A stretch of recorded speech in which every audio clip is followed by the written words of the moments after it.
Cancer, hi, welcome to Mr. Queen PH.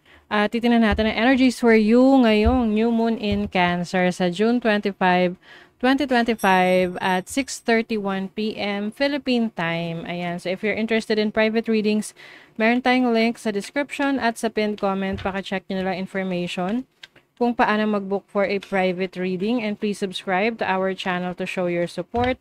Like, share this video at comment na rin kayo kung kayo ay naka-resonate.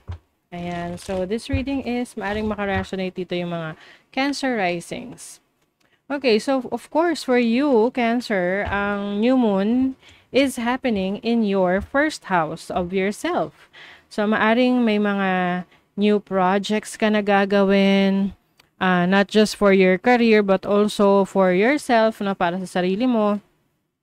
Can also be pwedeng may pag-aaral, pwedeng ikaw ay babalik sa school or may i-research, may aalamin, merong mga interest ka na gusto mo pang palawigin ang iyong knowledge, no, tungkol doon.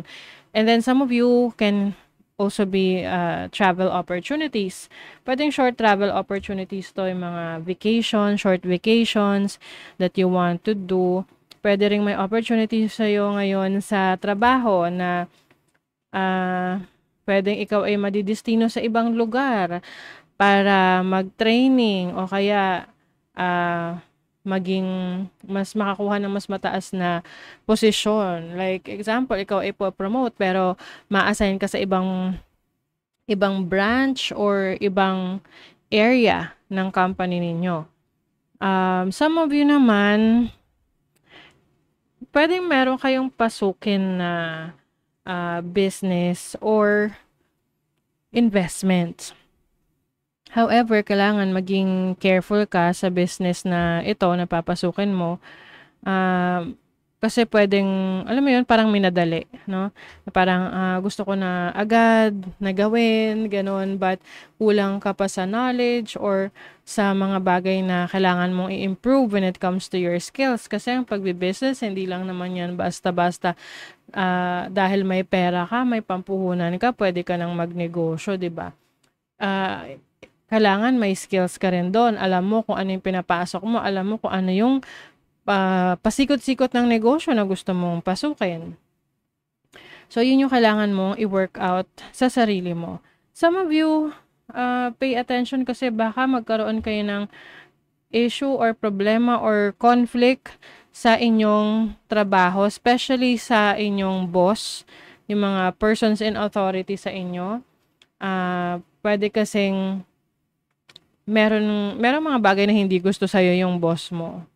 Or yung mga ideas mo, hindi niya ma-approve, na tipong magtampo ka kasi feeling mo hindi ka sinusuportahan ng boss mo.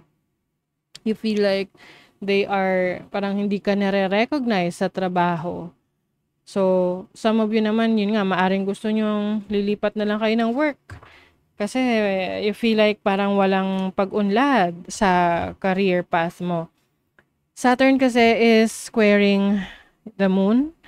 And also Neptune, which is, yung Neptune kasi is medyo shady or parang gray area na wala siyang hindi kasi grounded yung energy ng Neptune. Kumbaga parang andun siya ang taas niya, ang dami niyang iniisip, ang dami niyang ideas, pero wala siyang kakayanan na gawa ng action. Oo. So, Saturn here is asking you to ano ba talaga, gusto mo ba talagang gawin yan, gusto mo ba talagang i-pursue yan, is that what you really want, or dahil lang trending ngayon, or dahil lang gusto mong may gayahin kaya gagawin mo. So it's about knowing, no, na inaalam mo kung ano talaga yung gusto mo sa buhay. What is your purpose? Ano yung reason? Bakit mo yun gagawin? Bakit mo ipupursue? Some of you naman, be careful din if you are in a relationship right now. Especially kung yung person that you're dealing with ay hindi pa stable, ikaw rin hindi ka pa rin financially stable, be careful sa sexual connections ninyo if you are intimate with this person kasi pwedeng mag-cause ng issue or problem yan in the future. So if you're not yet ready, then be careful for responsibility kasi may mga consequences kasi yan. And also, like what I mentioned kanina, when it comes to business or mga papasukin mong not just business but also investments, like meron kang ilalabas na pera pero tipong kahit wala kang gawin, kikita ng pera yon ng malaki. Walang ganon, no? So, medyo shady pag ganon, too good to be true, then maybe it is really too good to be true. Okay? So, their opportunity right now is to learn, to be more cautious, maging maingat, na pay attention to details, even sa contract signing. Anumang kontrata yan, whether sa trabaho yan, sa business, sa loans na ititake mo, kailangan babasahin mo yung kontrata, you know what you're getting yourself into kasi pag nagkaaberya at nagbumalik sa kontrata mo, nakita mo ganun pala, tapos hindi mo alam, 'di ba? Ikaw rin naman yung magsasuffer doon. So, yeah, pay attention sa details. Iwasan na magdesisyon ng hindi pinag-isipan, yung minadali, impulsive decision out of whim or yung tipong dahil na-excite ka lang out of your extreme emotions. Like for example, dahil bad trip ka, bad mood ka, meron kang gagawing something extreme and exciting para ma-uplift yung spirit mo. Mag-ingat, okay? Kasi it may cause problems in the future.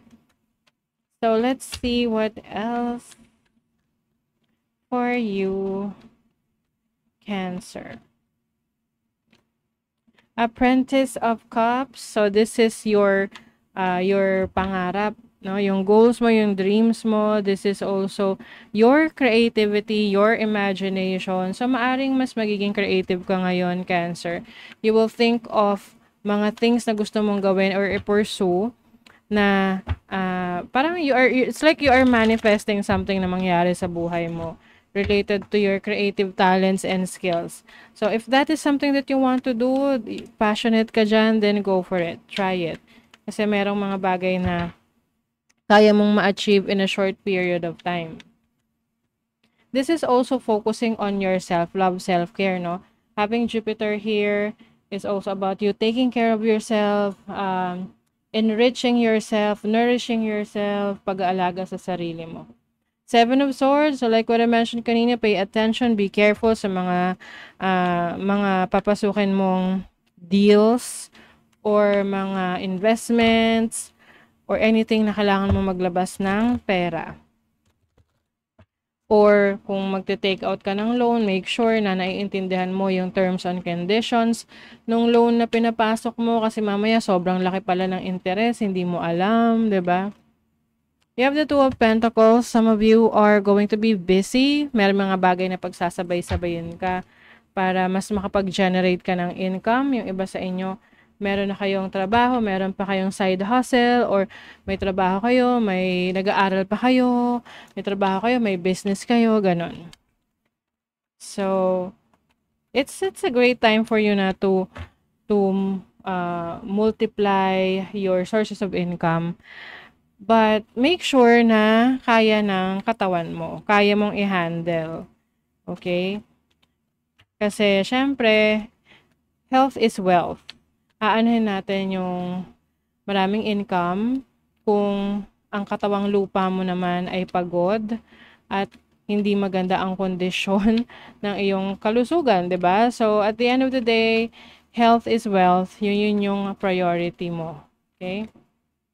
Think it through. Ito yung sinasabi ko sa inyo na pag-isipan mo ng maigi yung mga major decisions na gagawin nyo, papasukin nyo, yung mga deals na papasukin nyo, connections, and even yung mga bagay na sasabihin, yung mga bibitawan yung salita. Kasi baka bawiin nyo lang o kaya makasakit ng iba or baka maging reason yan for a conflict na it may cost you your career, your job, 'di ba? Or your reputation. Emotions are running high. Yes, kasi ang mga Cancerian ruled by the moon, kaya most cancers ay very moody, 'di ba? Mabilis kayong ma-irritate, emotional kayo, and maaring may mga bagay na ano, yung hindi niyo mapigilan yung sarili niyo because of your emotions, whether good or bad. So, be careful. Okay? So, that is your reading, Cancer. Thank you so much. See you again.